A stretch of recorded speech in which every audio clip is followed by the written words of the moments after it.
Why do we fight? Why do we really fight? Ask ourselves. Why do we want to create weapons, bombs? Why do we want to separate ourselves? Why do we want to say, this is mine, that is yours? Don't come here. I'm not going there. This belongs to me, that belongs to you. And so forth and so on. All these quarrels, why do we have? Why parents fight, husbands and wives are fighting, brothers and sisters fight, parents and children fight, friends and friends fight, enemies and enemies fight, neighbors and neighbors fight, countries and countries fight. Why? Why are we so antagonistic towards another system, another ideological system? Why? All these, without any exception, all these fights are due to attachment, greed. Just imagine, hypothetically, that there is no attachment whatsoever in any being, not only human being. There is no whatsoever attachment. See how beautiful, how peaceful everything would be. So why worry? Why do we want to have attachment? Because of our ignorance. Venerable Henepola Gunaratana was ordained at the age of 12 as a Buddhist monk at a small temple in Maladeniya village in Kurunegala district in Sri Lanka. His preceptor was Venerable Kiribat Kumara Sonuttara Mahatera. He received his basic Buddhist education at a small monk school called Vidya Sekara Pirivena, Gampha. At the age of 20, he was given a higher ordination in Kandy in 1947.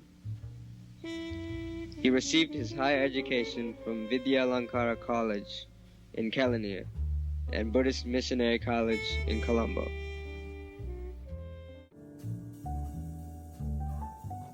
Later, he spent 10 years as a missionary in Malaysia, serving as religious advisor to the Sasana Abhiurdhi Vardhana Society, Buddhist Missionary Society, and the Buddhist Youth Federation of Malaysia.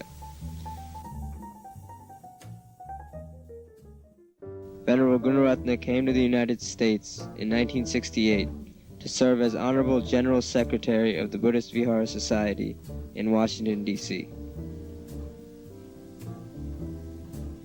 In 1980, he was appointed President of the Society. During his years at the Vihara, he has taught courses in Buddhism, conducted meditation retreats, and lectured widely throughout the United States and Canada. He has also pursued his scholarly interests by earning a BA, an MA, and a PhD in philosophy from the American University. He taught courses on Buddhism at the American University, Georgetown University, Bucknell University, Pennsylvania, and the University of Maryland.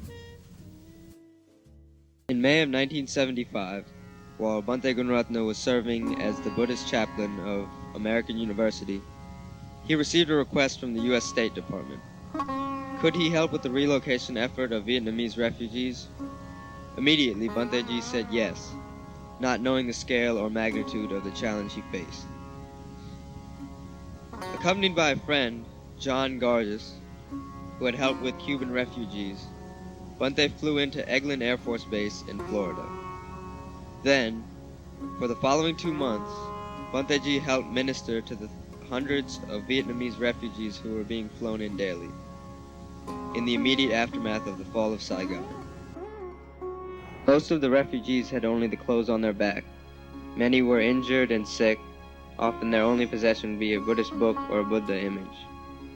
Some would burst into tears at the sight of Bhanteji as he greeted them in the familiar orange robe of a Theravadan monk. Bhanteji worked tirelessly, up to 23 hours a day, greeting new arrivals, consoling the sick in hospitals by chanting Pali Sutras, holding devotional services, giving Dhamma lectures, and teaching meditation. Eventually, the ranks of arriving refugees swelled to 10,000. Bhanteji also helped locate sponsors for the refugees. Once sponsored, the refugee could leave the processing center and move into a new life in the United States. Bhanteji even presided at Buddhist weddings, sometimes as many as 3 a day. By August of 1975, just before the hurricane season set in, Bhanteji was back in Washington, D.C., having selflessly ministered to the spiritual needs of most of the 10,000 Vietnamese refugees who would now make America their home.